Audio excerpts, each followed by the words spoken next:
이제 오늘부터 새로운 시대에 들어가는 겁니다. 그러니까 지난주까지가 한 시대였어요. 우리 서론 공부할 때를 생각해 보면 구약 성경은 오랜 기간, 대략 1000년에 걸친 기간에 걸쳐 쓰여졌기 때문에 시대를 나눌 수 있다고 했죠. 그죠? 한 7개 정도의 시대를 나눌 수 있는데 지난주까지가 한 시대였어요. 그것은 이제 원시 역사라고 우리가 보통 표현하는. 그리고 오늘부터 어떤 시대가 시작되냐면 족장 시대가 시작되는데,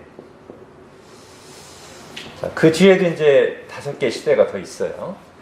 모세, 요수아 시대, 사사 시대 이렇게 쭉 나가는데, 만약에 구약 성경을 크게 두 시대로 나눈다고 하면 여기서 나눌 수 있습니다.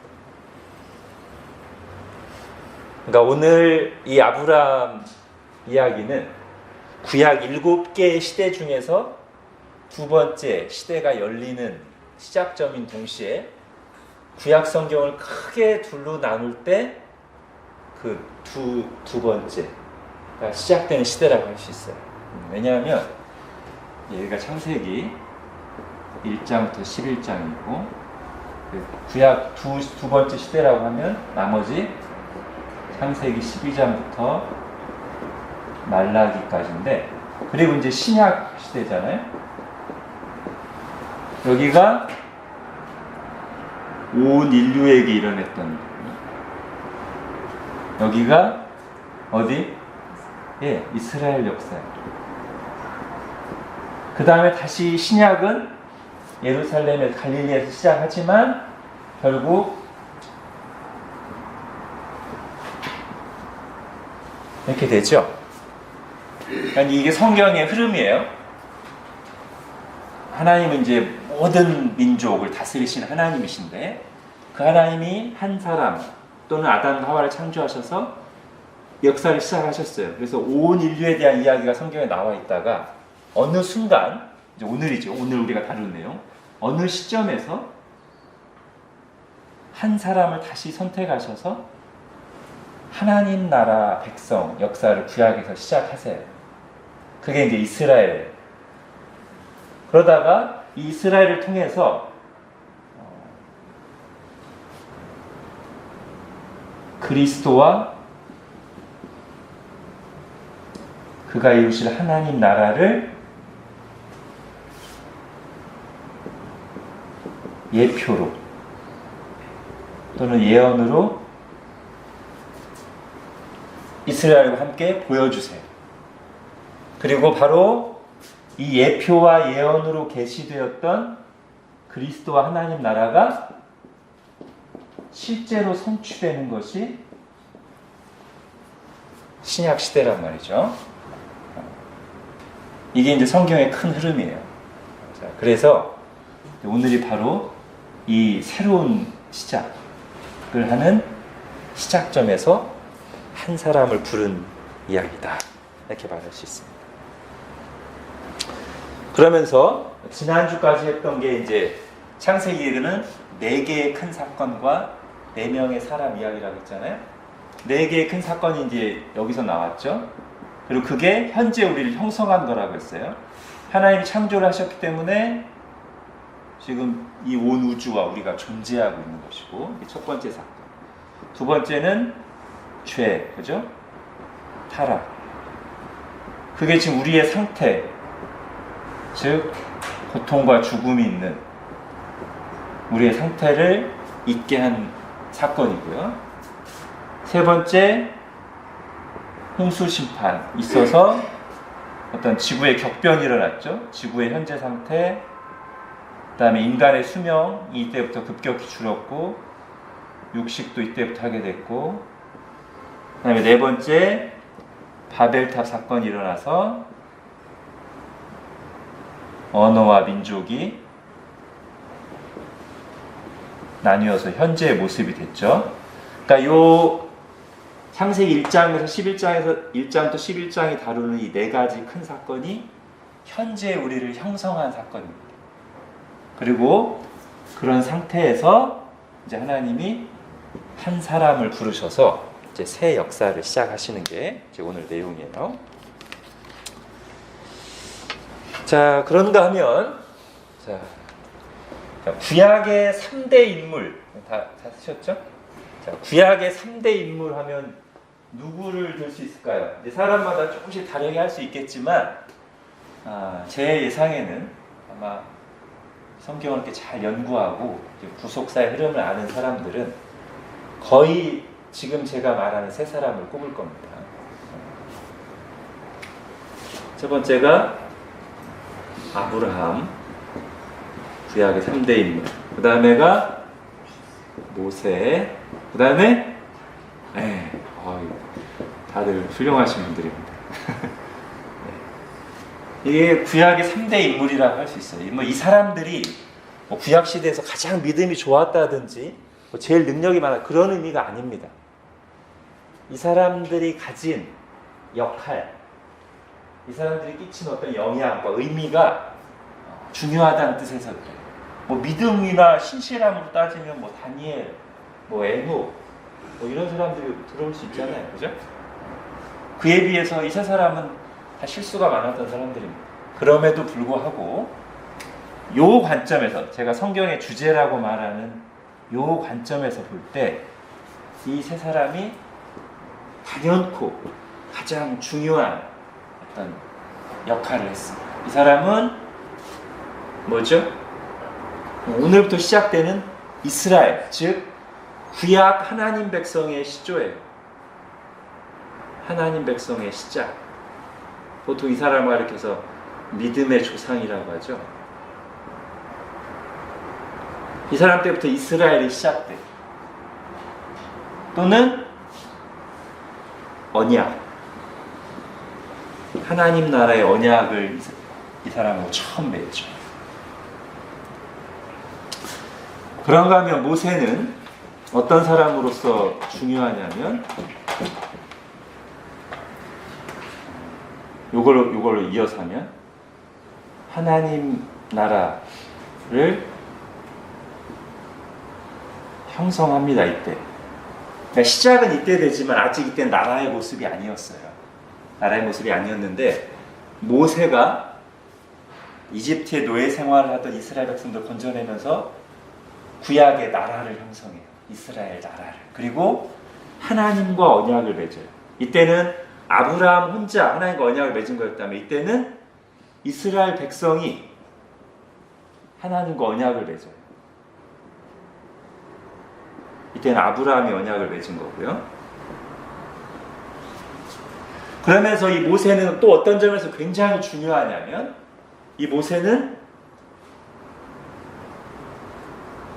구약에서 가장 두드러진 구원자예요. 구원자. 그리고 이 모세를 통해서 하나님이 이루신 그 출애굽 사건이 구약에 나오는 모든 사건들 중에서 모든 구원의 예표적인 사건들 중에서도 단연코 최고죠.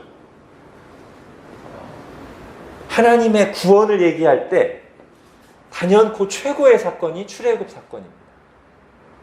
우리의 구원을 그림으로 보여주는, 상징으로 보여주는 가장 대표적인 사건이 출애굽 사건이고 그 출애굽 사건에서 구원자 역할을 하는 게 모세예요. 그러면서 이 사람은 율법을 받은 사람, 율법의 전달자죠. 한마디로 구약시대 최고의 인물은 이 사람입니다. 자, 그 다음에 이제 다윗은 그 하나님 나라의 어떤 성취?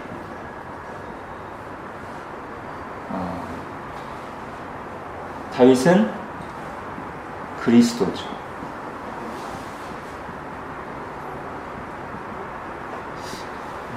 제가 언제 했죠? 제가 성경하고 설교하고 성경 공부를 많이 해서 제가 어떤 말 언제 했는지 좀 헷갈리는데 주일 설교 때 한 것 같습니다. 그리스도가 3번 기름 부음을 받았다고 했죠, 그죠? 그리스도가 무슨 뜻이에요? 기름 부음 받은 자예요. 히브리어로는 메시아, 헬라어로 그리스도인데 똑같아요. 기름 부음 받은 자입니다. 근데 다윗이 기름 부음 받은 자예요. 물론 제사장, 왕, 선지자 이 3직분이 기름 부음 받은 직분이에요. 그래서 우리가 예수 그리스도께서 이 삼중직을 가지고 있다라고 얘기해요. 그렇지만 그 중에서도 구약에서 기름 부음 받은 자 하면 그냥 이 사람이에요. 이 사람. 3번 기름 부음을 받은. 그래서 구약에서 요거 있잖아요. 요거. 그리스도와 하나님 나라의 가장 대표적인 예표가 다윗 왕국이에요. 이 성경의 주제인 그리스도와 하나님 나라의 가장 대표적인 예표가 다윗과 다윗 왕국이란 말이에요. 다윗은 그리스도를 예표하고 다윗 왕국은 하나님 나라를 예표해요. 그래서 다윗이 중요한 거예요. 그리고 다윗도 언약을 맺죠. 다윗 언약, 그죠? 그 다윗 언약의 내용이 이거예요. 다윗 언약의 내용이. 장차 네 후손을 통해서 그리스도가 오고 그 나라가 영원할 것이다. 여러분, 이 흐름만 잘 봐도 구약이 어느 정도 맥이 잡힌다고 할 수 있어요.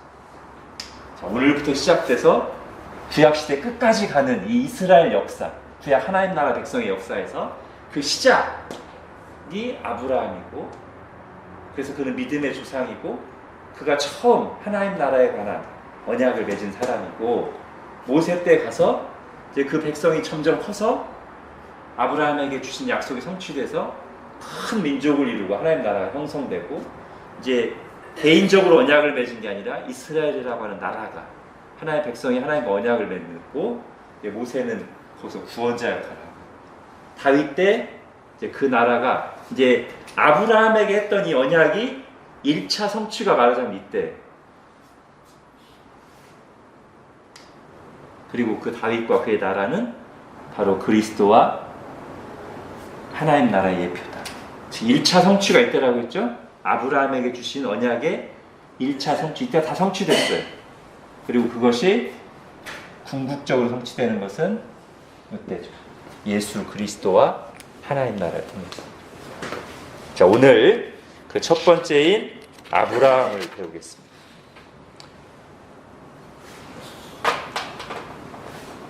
자, 제가 다 지우고 지도를 그려야 되니까 빨리 쓰십시오.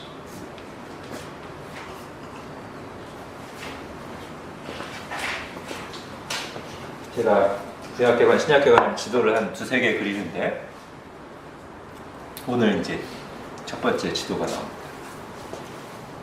다 쓰셨죠? 이 지도는 여러분도 그냥 따라 그려 놓으셔도 괜찮을 것 같아요. 복잡하지 않으니까요. 아주 단순화시켜서 고대 근동지역 지도를 그리겠습니다.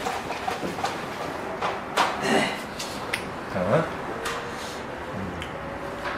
큰 빵덩어리가 있고요. 자, 이 빵을 서로 먹으려고 돼지와 뱀이 경쟁을 하는데 뱀이 족발을 내밀었습니다. 내가 먹어야지.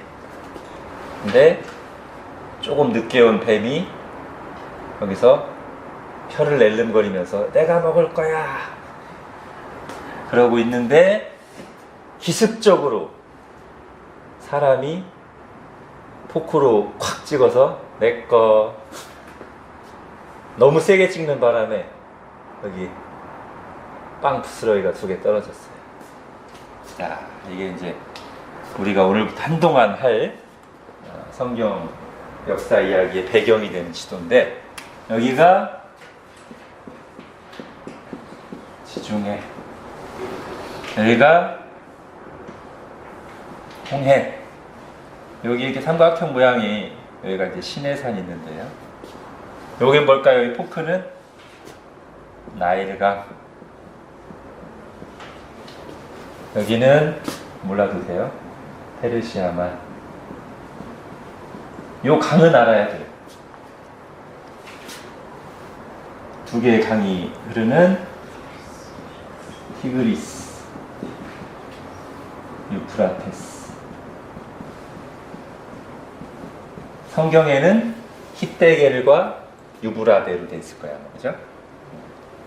자, 요건 뭘까요? 요거를 맞히면 이제 대단하신 겁니다. 조금 이게 포크로 찍었을 때 떨어진 요 조그만 빵덩어리 요거 2개. 위에 게 약간 작고요, 밑에 게 약간 커요. 요걸 맞히시면은 대단하신 겁니다. 우리 송이 모르겠어? 자, 힌트. 여기도 사실 점 많거든요. 다 빼고 여기만 그린 이유가 여기가 중요한 지형이기 때문에 그래요. 그리고 지금 이게 다 이렇게 표시한 거는 다 어떤 물이 있는데요, 물. 그죠? 나머지는 땅이고. 여기가 이제 이스라엘 지역이에요, 여기가. 이스라엘. 자, 이 정도면 힌트를 많이 드린 겁니다.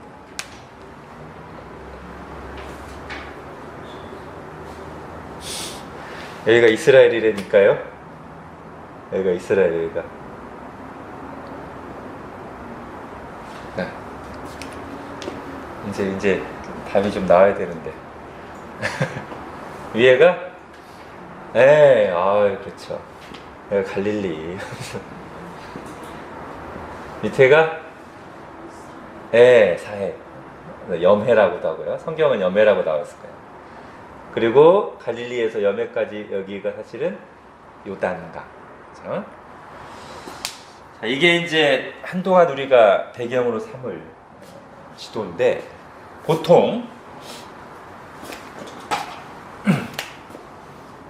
여기요. 대략적으로 여기를 이제 일반 역사에서도 뭐라고 부르냐면 비옥한 초승달 지역이라고.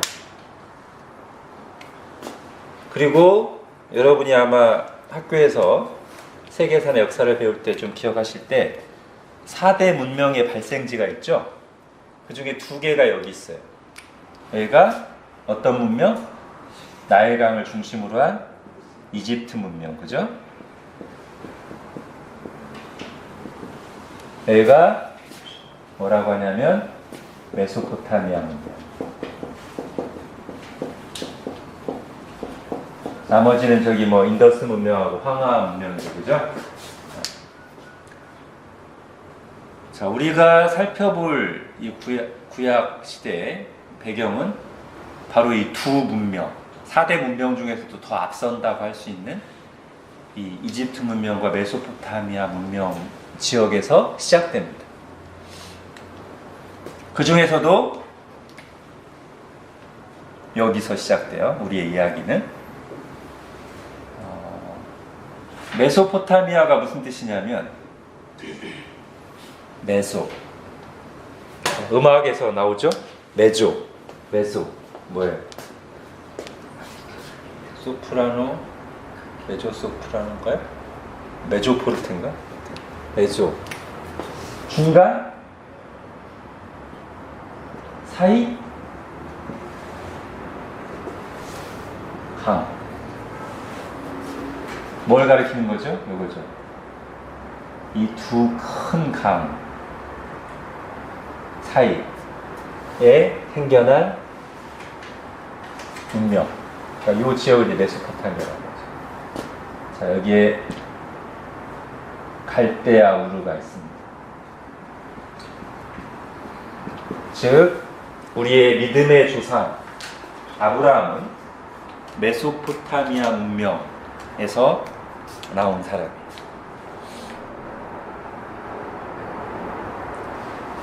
자, 뭐 기왕 지도를 그린 김에 좀 더 하고 가면, 그럼 여기 지금 이 가나안 땅, 지역으로 따지면 가나안 땅이고 이스라엘인데, 여기 이스라엘의 위치를 한번 보세요.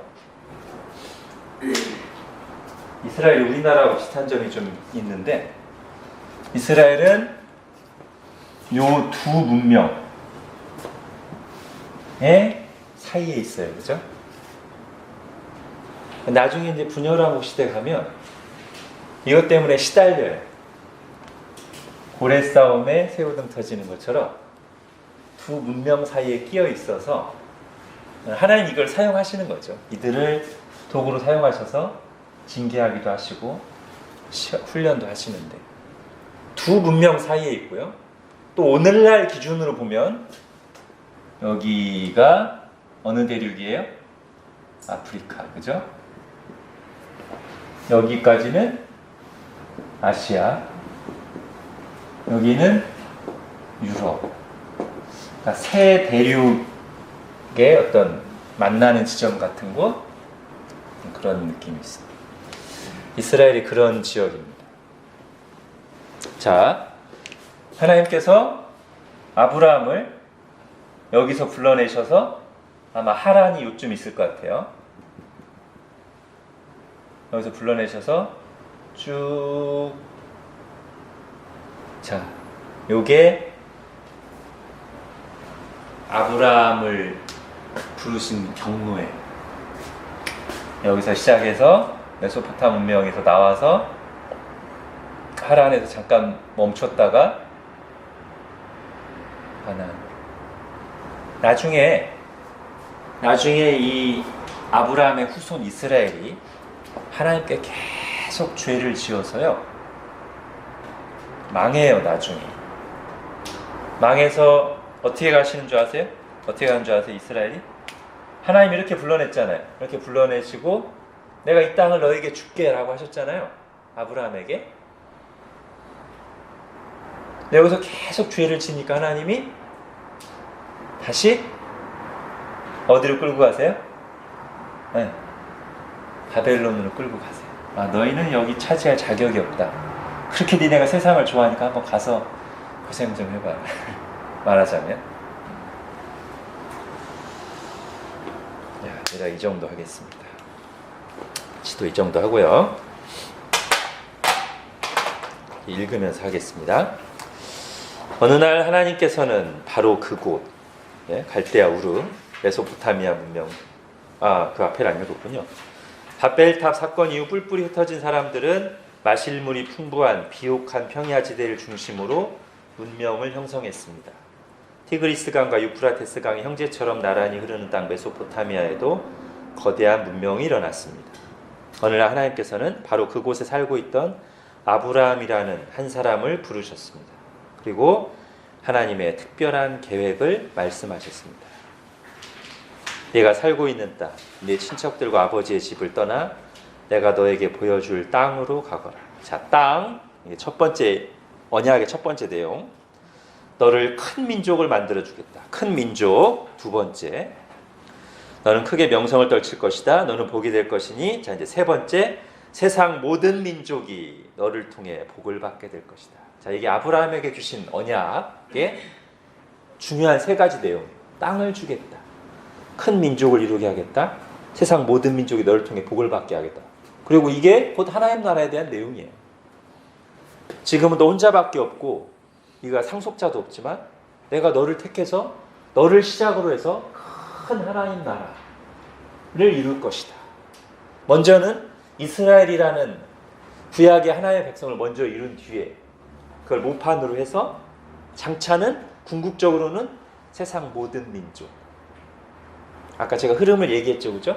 온 인류 가운데서 아브라함이라는 한 사람을 선택하셔서 구약에서 하나님 나라를 예표적으로 이루시지만 궁극적으로는 신약 시대에 가서 예수님 오신 뒤에 모든 민족을 불어서 하나님 나라를 이루실 것이다. 그 얘기를 아브라함 처음 부를 때 하신 거예요. 땅으로 가거라. 이 땅은 1차적으로 가나안 땅인데 나중에 이제 새 하늘과 새 땅으로 확장될 수 있겠죠. 너로 큰 민족을 이루겠다. 이스라엘이 하나님 백성이. 근데 그게 처음에는 이스라엘로 시작했지만 나중에는 세상 모든 민족이 돼요. 이게 성경 역사의 흐름입니다. 자, 새로운 역사가 잉태되는 순간입니다. 찬란한 문명의 땅을 떠난 한 사람으로부터 새로운 민족이 형성될 것입니다. 그 민족은 장차 하나님의 백성이라고 불리게 될 것입니다. 그들은 하나님의 특별한 인도를 받으면서 하나님의 계시를 전달하는 역할을 맡게 될 것입니다. 그리고 마침내 그의 후손 가운데 하나님의 아들이 오셔서 세상 모든 민족에게 구원의 복을 베푸실 것입니다. 예. 성경을 이런 흐름으로 보셔야 됩니다. 구약이 이렇게 진행되고 신약이 이렇게 진행돼요. 자, 이게 이제 학교에서 배우지 않는 역사 얘기인데 사실은 실제 세계 역사에서 굉장히 중요한 영향을 미치는 사건이에요, 이게. 지금 우리에게는 말할 것도 없고요. 이스라엘이라고 하는 실제 민족, 실제 나라가 세계사에 말할 수 없이 큰 영향을 미쳤잖아요. 지금도 미치고 있고요. 근데 그 이스라엘의 시작이 되는 사람이 이 사람이란 말이에요. 사실은 세계사를 좀 공정하게 다루려면 아브라함을 넣어야 된다고 봅니다. 저는 일반 역사에서도. 자, 하나님께서는 미래가 없던 한 사람. 왜 미래가 없죠? 지금 75세인데요. 아브라함이 부르심을 받을 때 아들이 없어요. 그러니까 미래가 없죠. 상속자가 없으니까. 자, 그런데 그 한 사람을 부르셔서 지금 방금 읽은 것과 같은 이 엄청난 구원 계획, 인류 구원 계획, 하나님 나라 계획을 계시하시는 거예요. 여러분, 우리는 지금 모든 일이 다 일어난 뒤에 멀리 역사의 끝에 서서 옛날에 아브라함을 부르실 때 그런 얘기를 하셨구나 하니까 뭐 어떻게 생각할지 모르겠지만 이 모든 일이 이루어지기 전에, 아무것도 나타나기 전에 자식 하나 없는 75세 그리고 65세 이 두 부부로 구성된 사람을 부르셔서 이 얘기를 하실 때 이걸 누가 믿겠어요? 이게 어떻게 믿어지는 내용이에요? 75세, 65세 부부를 불러서 내가 너희로 큰 민족을 이루고 세상 모든 민족이 너희를 통해서 복을 받게 하겠다. 내가 너희를 통해서 하나님 나라를 건설해 갈 것이다. 이거는 상상하기 힘든 일입니다. 근데 하나님은 처음부터 그 계획을 가지시고 아브라함을 부르신 거예요. 아브라함이 어디까지 내다봤는지 모르지만 하나님은 지금 우리까지, 아니 우리를 넘어 새하늘과 새 땅까지 내다보시면서 이 얘기를 하신 거예요. 이런 거죠. 이제 저를 한번 보세요. 이게 하나님은 원래 처음부터 모든 걸 작정하신 하나님께서는 여기를 다 작정하셨어요. 이게 새하늘과 새 땅이 완성된 상태예요. 근데 이건 나중이고 아브라함을 부를 때는 이 상태였어요. 이 상태였어요. 아직 전혀 펴지지 않고 어떻게 펼쳐질지 모르는데 이때 하나님이 이미 이걸 다 내다보신 상태에서 아브라함아, 내가 너에게 이걸 이루려고 하는데 자, 출발하자. 이때는 아무것도 안 보여요. 근데 시간이 지날수록 사람의 모든 연약함과 실패와 그런 것에도 불구하고 하나님이 처음 계획하신 게 다 이루어져요. 우리는 지금 2단계를 보고 있는데 2단계에서 아브라함이 아무것도 보이는 게 없는데 심지어 창세기를 누가 기록했어요? 모세가 기록했잖아요. 모세도 어디까지밖에 못 봤냐면 이집트에서 이스라엘을 구원하고 나서 광야까지만 인도했어요. 아브라함 아직 본인도 가나안 땅에 못 들어가고 죽었어요. 그런데 하나님께서는 그 모세에게 뭐를 기록하게 하셨냐면 장차 아브라함으로부터 시작된 이 나라가 모든 민족에게 복받게 하는 하나님 나라를 이룰 것이다 라고까지 기록하게 하셨어요. 모세 본인도 못 본 거를, 경험하지 못한 걸 기록하고 모세는 죽었어요. 하나님은 그렇게 이루어 오셨어요. 우리 하나님은 역사의 주관자시고 인생의 주관자시죠. 그죠? 근데 이 하나님께서 이렇게 아브라함을 부르시고 일하시고 모세를 부르시고 일하실 때 말씀으로 그들의 마음을 사로잡으신 거예요. 그죠?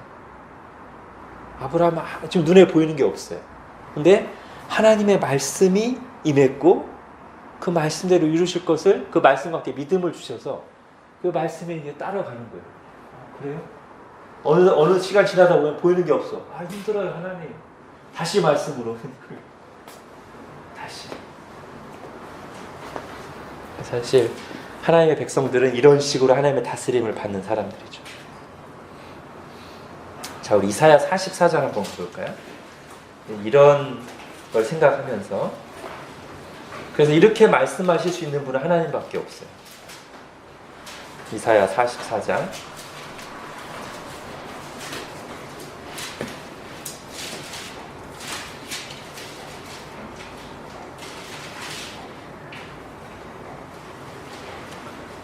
자, 6절, 7절.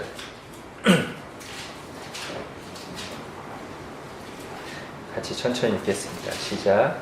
이스라엘의 왕인 여호와, 이스라엘의 구원자인 만군의 여호와가 이같이 말한다. 나는 처음이요 나는 마지막이라. 나 외에 다른 신이 없느니라. 내가 영원한 백성을 세운 이후로 나처럼 외치며 알리며 나에게 설명할 자가 누구냐. 있거든 될 일과 장차 올 일을 그들에게 알릴지어다. 예. 하나님만 이렇게 하실 수 있어요.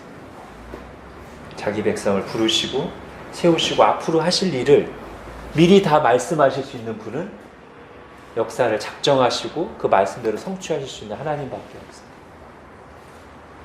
그리고 우리는 지금 그 말씀을 아브라함에게 처음 하신 현장에서 듣고 있는 거예요. 그리고 아브라함은 그 말씀에 붙잡혀서 신앙의 여정을 출발합니다. 자, 그 다음 읽겠습니다. 아브라함은 하나님의 부르심을 따라 삶의 터전이었던 고향을 떠나 나그네의 여정을 시작했습니다. 앞으로 어떤 일이 일어날지, 정확히 가야 될 곳이 어디인지도 모른 채 미지의 세계에 발걸음을 내딛었습니다.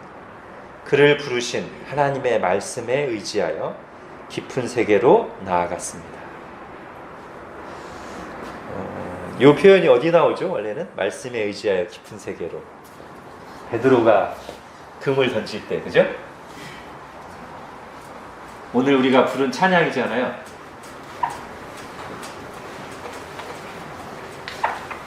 자, 이 아브라함은 믿음의 조상이지 않습니까? 그래서 구약 성경에 나오는 그 어느 인물보다도 신앙의 여정을 잘 보여주는 사람 중에 하나예요. 그래서 오늘 아브라함을 하면서 그 신앙의 여정을 한번 좀 살펴보는 식으로 한번 보겠습니다. 지금 맨 첫 단계는 하나님 이제 아브라함을 부르셨는데, 자, 신앙의 출발이에요. 이 신앙의 출발에서 하나님이 하신 일은 뭐죠? 아브라함이 한 일은 말씀에 순종해서 나아간 것이고요. 이때 하나님은 아마 이런 하나님으로 표현해도 좋을 것 같아요. 옮기시는 하나님. 즉 지금까지와 다른, 지금까지의 삶과 다른 세계, 다른 삶의 방식으로 하나님이 이끄시는 거예요. 옮기시는 거예요. 너의 본토 친척 아버지의 집을 떠나. 물리적으로는 메소포타미아 땅을 떠나는 거지만 영적으로는 세상을 떠나는 거예요. 세상을 떠나서 앞으로 어떻게 살아야 돼요? 이 세대를 본받지 말고 마음을 새롭게 함으로 변화를 받아 하나님의 선하시고 기뻐하시고 온전하신 뜻이 무엇인지를 분별하면서 사는 삶으로 부르셨어요. 자, 요거 이 사람하고 상당히 비슷한 게 이제 아브라함을 묘사할 때 그가 말씀을 따라갔고 이렇게 나오잖아요.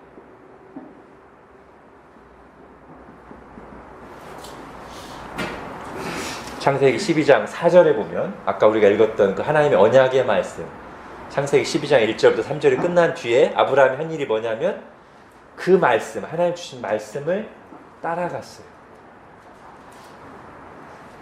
자, 근데 베드로가 뭐라고 그래요? 깊은 데 가서 그물을 던지라고 하니까 내가 밤새 그물을 던졌지만 잡은 게 없지만 내 경험과 상식에는 안 맞지만 뭐에 의지하여?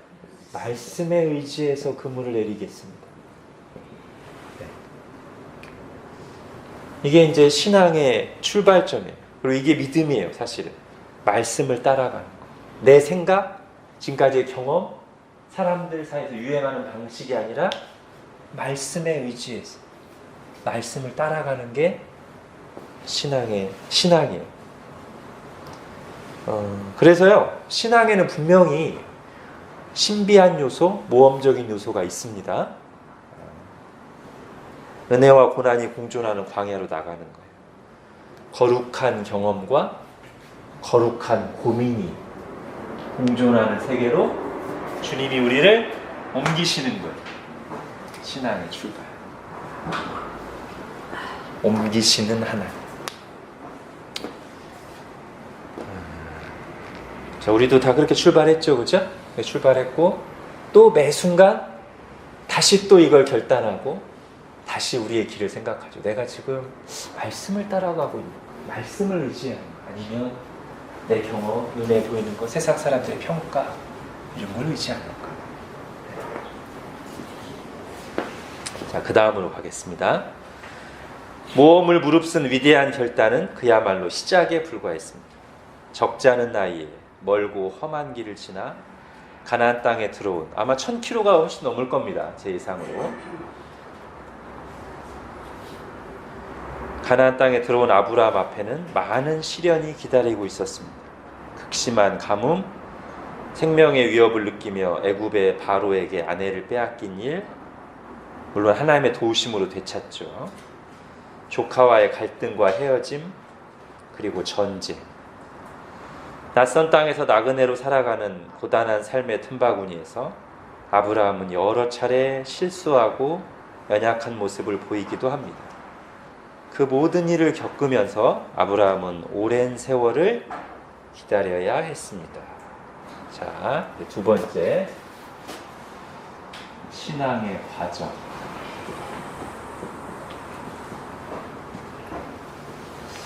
이거는 여기는 뭐가 필요합니까? 처음에는 말씀의 순서로 나가야 되는 건데, 두 번째는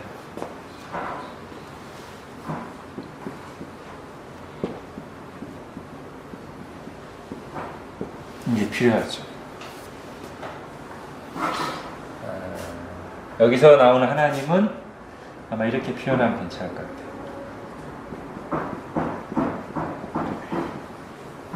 채우시는 하나님. 성경에서는 그 시간이 흐른 것을 묘사할 때 때가 찼다고 합니다. 때가 찼다.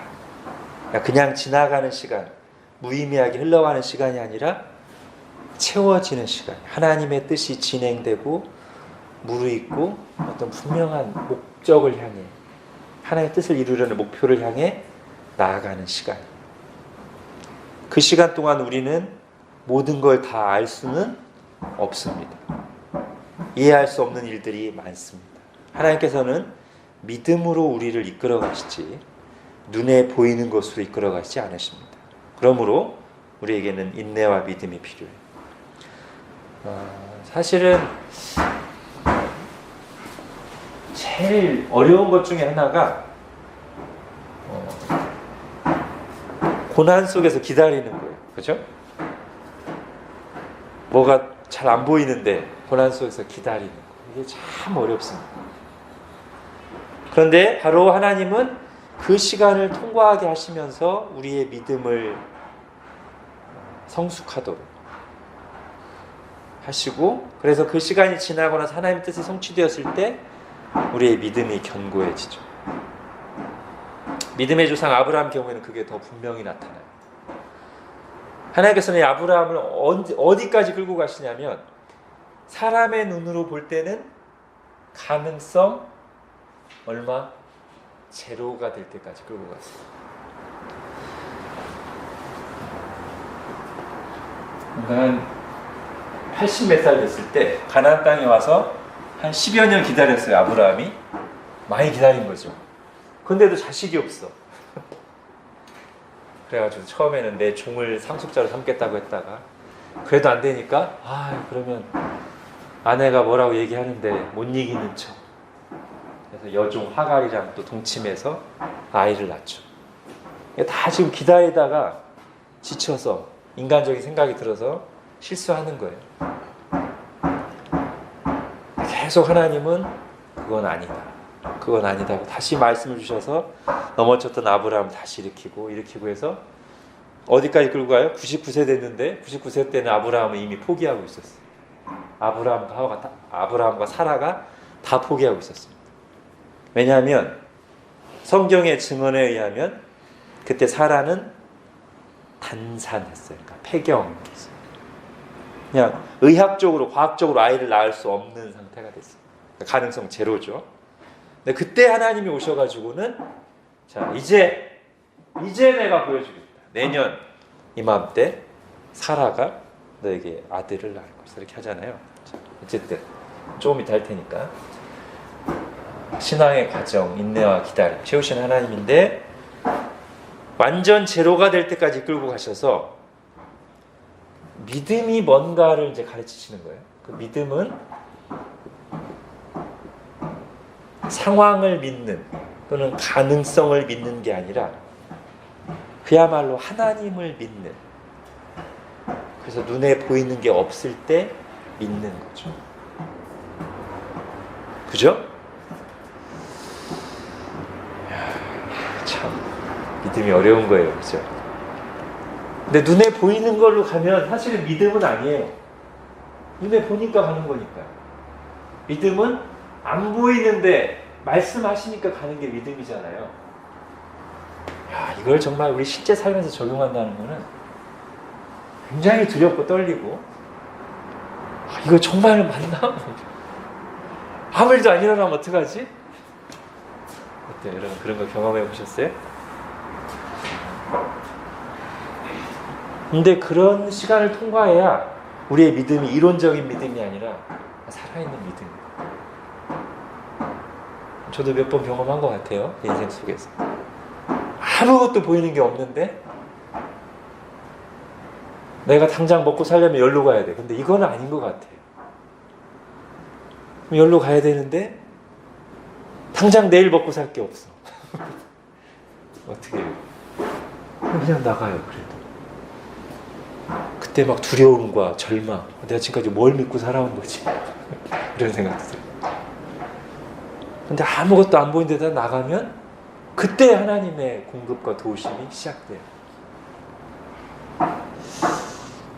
예. 자, 하나님께서 아브라함에게 긴 인내와 기다림, 또 그의 연약함이 드러나는 모든 과정들을 겪게 하시고서 믿음을 가르치셨습니다. 우리는 빨리 거두기를 원하지만 하나님은 충분히 있기를 원하십니다. 채우시는 하나님이죠. 자, 이제 그 다음으로 가겠습니다. 하나님께서 주신 약속은 아브라함에게 큰 선물을 주실 뿐만 아니라 이삭이죠. 아브라함 자신을 변화시키는 선물까지도 포함하기 때문입니다. 자, 그렇기 때문에 나는 변화되지 않고 내 문제만 해결되기 원하는 것은 하나님과 안 맞아요. 하나님 저는 됐고요. 이것만 해결해 주세요. 아니, 나는 네가 변하기를 원하는데, 네가 날 신뢰하기를 원하는데. 거기에서는 갭이 있습니다. 우리는 문제만 해결되기 원하는 우리와 내가 바뀌기를 원하는 하나님 사이에 갭이 있어요. 갈등이 있어요. 자, 아브라함은 점점 더 하나님을 알아가면서 하나님의 백성답게 변화되어 갔습니다. 그를 부르신 신실하신 하나님께서 아브라함의 손을 꼭 붙잡고 은혜의 깊은 세계로 그를 이끌고 가셨습니다. 마침내 아브라함의 나이 100세, 그의 아내 사라의 나이가 90세 되던 해, 하나님께서는 아들을 주셨습니다. 약속이 성취되기 직전 하나님께서 1년 뒤에 아들을 낳을 것이라고 말씀하실 때 그들 부부는 도무지 믿어지지 않아서 웃었어요. 그러나 하나님께서 말씀하신 대로 아들이 태어났을 때 진정한 기쁨의 웃음이 그들의 마음과 얼굴에 활짝 피었습니다. 그 아들이 바로 웃음이라는 뜻을 가진 이삭이. 그래서 저는 이 이삭 이름이 두 가지 의미를 다 갖고 있다고 봐요. 하나는 하나님께서 1년 전에 아들을 주시겠다고 하니까 너무 안 믿어져가지고 허허 참, 네? 불신의 웃음을 웃었어요. 하나님 그걸 지적하시죠. 왜 웃냐 이것들아. 안 웃었는데요. 웃었어. 근데 정말로 태어났을 때는 하나님이 성취하신, 하나님 주신 선물이 너무 기쁘고 감사해서 또 웃었어요. 그래서 아마 이삭이라는 이름을 부를 때마다 두 가지를 다 생각할 것 같아요. 이삭아, 웃음아. 아이고, 우리가 그때 감히 하나님의 말씀 믿지 못해서 웃곤 했지, 웃었지. 또 한편으로는 정말 우리가 기대할 수 없을 때 하나님은 말씀대로 이루셔서 우리 얼굴에 웃음꽃이 피어나게 하셨지. 웃음아. 이삭을 부를 때마다, 그죠? 자, 신앙의 열매, 결과,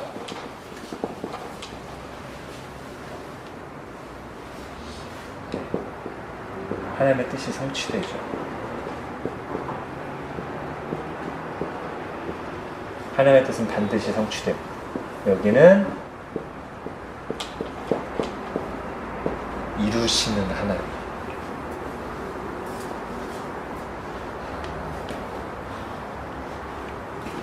그런데 지금 우리가 아브라함을 봤듯이 하나님이 이루시는 게 뭔가를 우리가 생각해야 돼요. 여기서 이삭을 주시는 것만 이루신 게 아니죠. 뭘 이루셨어요? 아브라함을 변화시키는 것, 아브라함을 믿음의 사람으로 정말 복의 근원답게 만드시는 그 일도 성취하셨어요. 자, 그래서 하나님의 이루신 뜻에는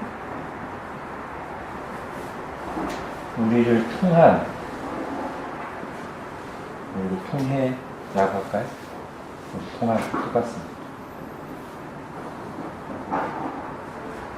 우리를 향한 두 가지가 다 있어요.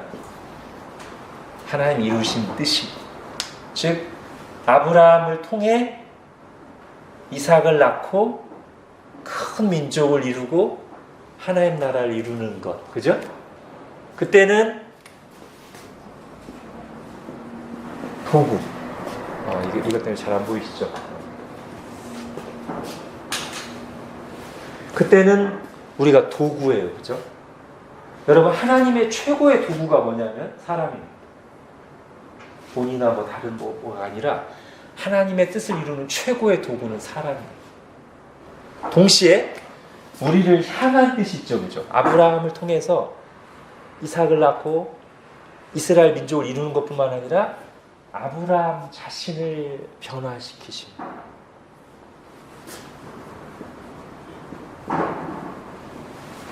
이때 아브라함은 목적이에요. 그러니까 인간은 하나님이 보실 때 최고의 도구이자 최고의 목적이에요. 우리를 통해 하나님의 뜻을 이루시고 우리를 향한 하나님의 뜻을 이루시죠.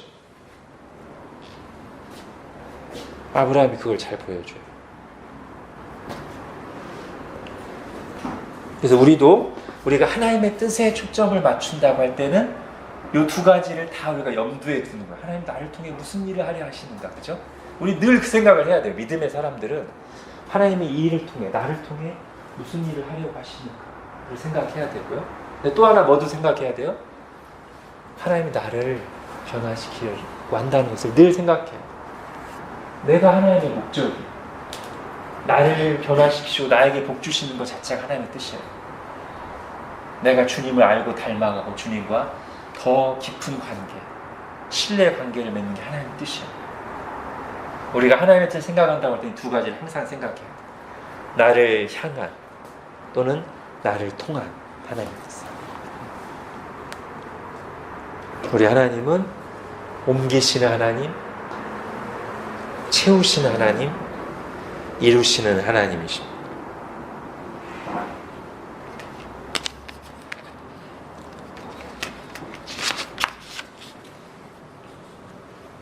자, 이 과정에서 하나님이 하시는 일이 하나 있는데 이름을 바꾸시죠.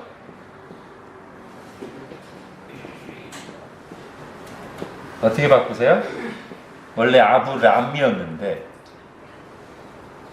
아브라함, 사레였는데 사라로 바꾸시죠. 아브람은 그냥 뭐 고상한 아버지 이런 뜻인데 아브라함 하면 많은 무리 또는 많은 민족의 아버지. 사레는 이제 제가 가끔 하겠지만 히브리에서 이 모음이 들어가면 나의가 돼요. 아브 하면은 아버지라는 뜻인데 아비 하면 나의 아버지가 돼요. 단 하면 재판장인데 다니 하면 나의 재판장이다. 다니엘은 나의 재판장은 하나님이시다. 그죠? 엘 하면 하나님인데 엘리 하면 나의 하나님이다. 엘리 나의 하나님 나의. 엘리야 하면 엘리 나의 하나님은 야훼시다. 이렇게 되는 거죠. 그러니까 사례도 나의 들어가는 거예요. 나의 왕녀, 나의 여주인, 나의 공주 그런 뜻인데 나의를 빼버리셨어요. 그냥 여주인, 왕녀. 그래서 요 아브람 사레라는 이름은 굉장히 좁아요. 나의 여주인, 나의 공주. 그냥 고상한 아버지였다면 아브라함, 사라는 어떤 한 가정, 한 개인의 관계만 메인 게 아니라 하나님의 뜻을 이루는 훨씬 더 스케일 있는 이름이 되는 것이죠. 하나님의 나라의 조상들다운 이름이 되는 거예요. 그리고 이 이름을 바꾸시는 하나님은 그 이름을 통해서 뭐를 계시하시는 거예요? 하나님이 이루실 일을 계시하시는 거예요. 다시요. 하나님께서 이름을 바꾸실 때 우리가 제가 지난주에 말씀드렸죠. 성경에 나오는 아무 이름이나 정확한 뜻도 모르면서 막 해석하면 안 된다고요.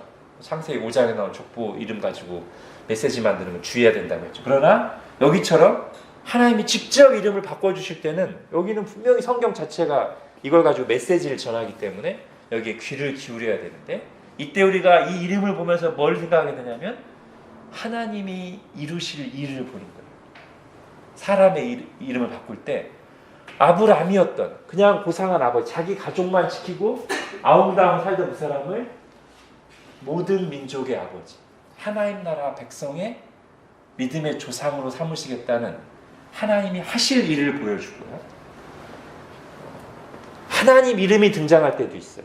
여호와 이레, 여호와 샬롬, 여호와 니시, 여호와 라비. 이것은 하나님이 어떤 분이신가. 그러니까 성경에서 어떤 이름의 의미를 부여할 때는 하나님이 어떤 분이신가 아니면 하나님이 어떤 일을 하실 것인가. 보통 이 두 가지를 보여줘요. 그리고 그게 우리가 사실 성경에서 봐야 되는 거죠. 하나님은 어떤 분인가? 하나님은 무슨 일을 하시는가?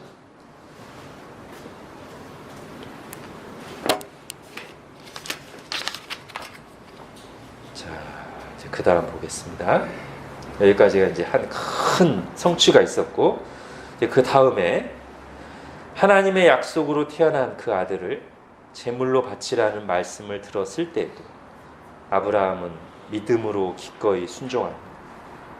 그러나 하나님께서는 이삭 대신 제물이 될 양을 준비해 놓으셨습니다. 그리고 아브라함에게 모든 사람들이 그를 통해 복을 받게 되리라는 약속을 더욱 분명하게 말씀하시는데 여기서 이제 뭐가 등장하냐면 씨가 나와요. 씨. 지난주인가 지지난주도 한번 했죠. 구약에서 이 씨는 중요합니다. 제라 히브리어로 중요해요. 창세기 3장에서 먼저 한번 나왔죠. 여자의 후손, 그죠? 여자의 후손으로 한번 나왔어요. 여자의 후손이 그리스도를 가리키는 거였어요. 사단의 머리를 박살내실 분. 그런데 오늘 이제 새로운 역사를 시작하는 이때 하나님께서 아브라함의 씨, 아브라함의 후손, 아브라함의 자손 얘기를 하시면서 바로 그 씨가 원수의 성문을 차지할 것이다. 와, 창세기 3장 15절에 나온 거랑 비슷해요. 여자의 후손이 뱀의 머리를 박살낼 것이다. 자, 여기도 아브라함의 씨가 원수의 성문을 차지할 것이다. 내 씨를 통해 세상 모든 사람들이 복을 받게 되리라.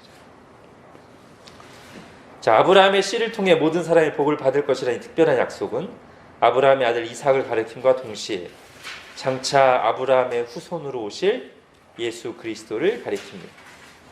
하나님께서는 이삭을 죽여서 제물로 바치려는 아브라함을 만류하시고 그의 믿음만을 받으셨으나 정작 하나님 자신은 아들을 십자가의 제물로 내어주실 것입니다.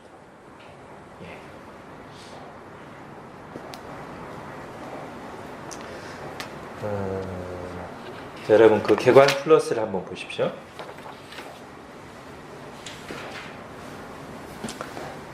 자, 아브라함에게 주신 약속, 아까 제가 세 가지라고 말씀드렸죠. 땅, 큰 민족, 모든 인류의 구원인데, 잘 보세요. 이후 이스라엘 백성들, 즉 이 언약을 받은 아브라함의 후손들은 대체로 첫 번째와 두 번째 약속에 대해서는 확실한 입장을 취합니다. 즉 가나안 땅에 대한 권리, 그리고 하나님의 선민, 즉 선택된 민족이라는 정체성을 강하게 주장해요. 지금도 그래. 그죠? 지금도 저기 팔레스타인 지역에서 계속 영토 분쟁이 있잖아요. 그죠? 그러나 세 번째 약속에 대해서는 거의 이해하지 못함으로써 하나님의 마음을 안타깝게 합니다. 즉 이스라엘을 부르신 것은, 아브라함을 부르신 것은 이스라엘 민족만 복받으려고 한 게 아니고 하나님의 본래 뜻이 모든 인류의 구원인데, 이스라엘은 자기들만이 선민이라고 주장하며 다른 민족에 대해서는 매우 배타적인 자세를 취합니다. 요나는 그런 이스라엘 사람들의 모습을 대표한다고 할 수 있죠. 자, 그 다음에 세 번째 보십시오. 개관 플러스 3번. 자, 아브라함과 다윗의 족보. 나중에 이제 마태복음 1장 1절에 가면 아브라함과 다윗의 자손 예수 그리스도의 계보라. 즉 아브라함의 후손이며 다윗의 후손인 예수 그리스도의 계보라. 이게 왜 유대인들에게 이스라엘 사람들에게는 의미 있냐면, 아브라함의 자손이라는 말을 이스라엘 사람들은 의미 있게 받아들인다. 아브라함의 후손이 이스라엘 백성임과 동시에 오늘 배운 것처럼 아브라함의 후손으로 올 한 분을 가리키고, 다윗의 자손이 다윗 왕가의 왕들을 가리키기도 하지만 다윗의 자손으로 올 한 분을 가리키는 거라. 그런데 지금 마태복음을 쓰면서 바로 그분이 예수다. 여러분들이 기다렸던 아브라함의 후손, 다윗의 후손, 그분이 바로 예수다. 이렇게 얘기하는 거예요. 자, 아브라함과 다윗 두 사람 모두 하나님으로부터 자손, 씨에 대한 약속을 받습니다. 아브라함에게는 그 자손을 통해 모든 사람들이 복을 받을 것이라고 하셨고, 다윗에게는 그 자손을 통해 하나님의 성전이 건축되고 하나님의 나라가 영원히 견고하게 될 것이라고 약속하셨는데, 이 약속은 아브라함의 아들 이삭과 다윗의 아들 솔로몬에게서 부분적으로 성취되지만 궁극적으로는 그들의 자손으로 오실 예수 그리스도를 통해서 이루어지게 됩니다.